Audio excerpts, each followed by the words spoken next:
Hi friends, അസ്സലാമു അലൈക്കും.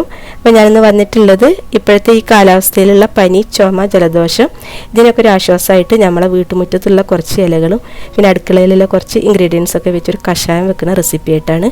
അപ്പോൾ ഇതാ പേരക്കയുടെ ഇല തൂമ്പ് പോലത്തെ ഒരു 3-4 നുള്ളി എടുത്തിട്ടുണ്ട്. പിന്നെ കുറച്ച് തുളസിയുടെ ഇല, പനിക്കൂർക്കയുടെ ഇല.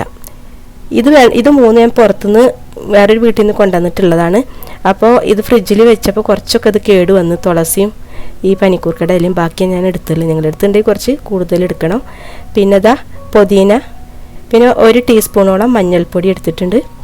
പിന്നെ 1 ടീസ്പൂണോളം ഉലുവ, 1 ടേബിൾ സ്പൂണോളം കുരുമുളക്, പിന്നെ 1 ടീസ്പൂണ് ചെറിയ ജീരകമാണ് എടുത്തിട്ടുള്ളത് കേട്ടോ, നല്ല ജീരകം അതുകൂടെ എടുത്തിട്ടുണ്ട്.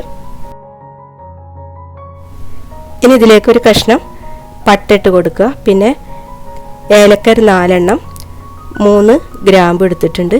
പിന്നെ ഒരു വലിയ കഷ്ണം ഇഞ്ചിക്ക് പകരം ചുക്ക് വേണമെങ്കിൽ എടുക്കുക. ഇഞ്ചി ചെറിയ കഷ്ണങ്ങളാക്കിയിട്ടോ ചതച്ചിട്ടോ ഇട്ട് കൊടുക്കുക കേട്ടോ. ഇനി പാത്രം വെച്ചിട്ട് അതിലേക്ക് വെള്ളം ഒഴിച്ചു കൊടുക്കുക. അപ്പോൾ ഇതേപോലത്തെ ഗ്ലാസ്സിനൊരു 3 ഗ്ലാസ് വെള്ളമാണ് ഒഴിച്ചു കൊടുക്കുന്നത്. ഒരു ദിവസം ഒരു 3-4 പ്രാവശ്യം ഒരാൾക്ക് കുടിക്കാനുള്ളത് ഉണ്ടാവും. നമ്മൾ എത്രയാണോ വെള്ളം ഒഴിച്ച് അതിൻ്റെ പകുതി വരെയാണ് ഇത് വറ്റിച്ചെടുക്കേണ്ട ഈ കഷായം. ഇനി ഇതിലേക്ക് പേരക്കയുടെ ഇല ചെറിയ കഷ്ണങ്ങളാക്കിയിട്ട് ഇട്ട് കൊടുത്തിട്ടുണ്ട്. പിന്നെ പനിക്കൂർക്കയുടെ ഇല, തുളസിയുടെ ഇല, പിന്നെ ഇതിലേക്ക് നമ്മൾ നല്ല ജീരകമാണ്, ചെറിയ ജീരകം ഉണ്ടല്ലോ അത് ചേർത്ത് കൊടുത്തിട്ടുണ്ട്. ഉലുവ ചേർത്ത് കൊടുത്തിട്ടുണ്ട്. ഇതൊക്കെ ഞാൻ ആദ്യം അളവ് പറഞ്ഞിട്ട് എത്ര ചേർക്കേണ്ടതെന്ന്. ഇഞ്ചി ഇതാ ചെറിയ കഷ്ണങ്ങളാക്കിയിട്ട് കട്ട് ചെയ്തിട്ട് ഇട്ട് കൊടുത്തിട്ടുണ്ട്, അല്ലെങ്കിൽ ചതച്ചെടുത്താലും മതി.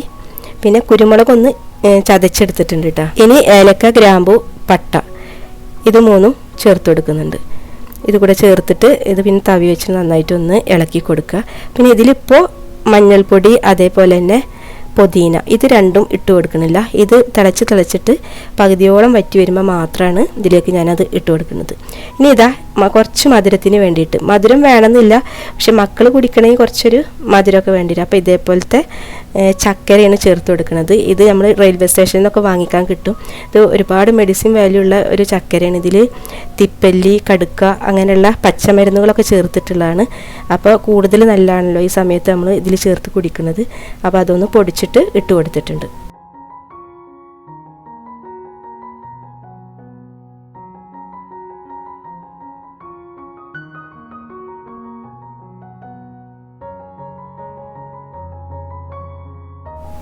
ഇനി ഇത് നന്നായിട്ട് തിളക്കുന്നത് വരെ ഹൈ ഫ്ലെയിമിൽ ഇട്ടിട്ട് തന്നെ ആക്കുക. പിന്നെ അതിന് ശേഷം ഒരു 10 മിനിറ്റോളം ലോ ഫ്ലെയിമിൽ ഇട്ടിട്ട് ആക്കുക. അപ്പോഴേക്കും ഇതിലുള്ള എല്ലാ സത്തുകളും ഇറങ്ങിയിട്ടുണ്ടാവും. അപ്പോൾ അത് നന്നായിട്ട് വെട്ടി തിളക്കുന്നുണ്ട്. ഇനി നമുക്കിത് ലോ ഫ്ലെയിമിലേക്ക് ഇട്ട് കൊടുക്കാം.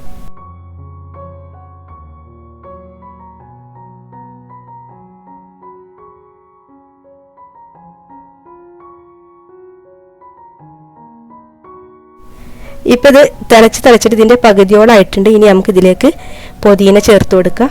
ഈ സമയത്ത് തന്നെ ഇതിലേക്ക് മഞ്ഞൾപ്പൊടി കൂടിയും ചേർത്ത് കൊടുക്കുക. ഇത് രണ്ടും ആദ്യം നമ്മൾ എന്തായാലും ചേർത്ത് കൊടുക്കണ്ട, ലാസ്റ്റ് തന്നെ ചേർത്ത് കൊടുത്താൽ മതി. ഇത് കൂടെ ചേർത്ത് കഴിഞ്ഞാൽ പിന്നെ ചെറുതായിട്ടൊന്ന് തിള വന്നാൽ മതി. അത് കഴിഞ്ഞാൽ നമ്മളെ കഷായം ഇവിടെ റെഡിയാവും.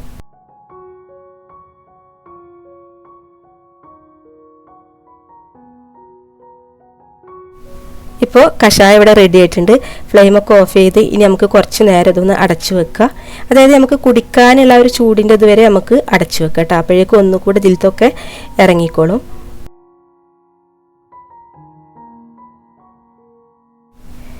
ഇനി നമുക്കിത് പാകത്തെ ചൂടൊക്കെ ആയിട്ടുണ്ട്. ഇത് തുറന്നിട്ട് ഗ്ലാസ്സിലേക്ക് ഒഴിച്ചു കൊടുക്കുക.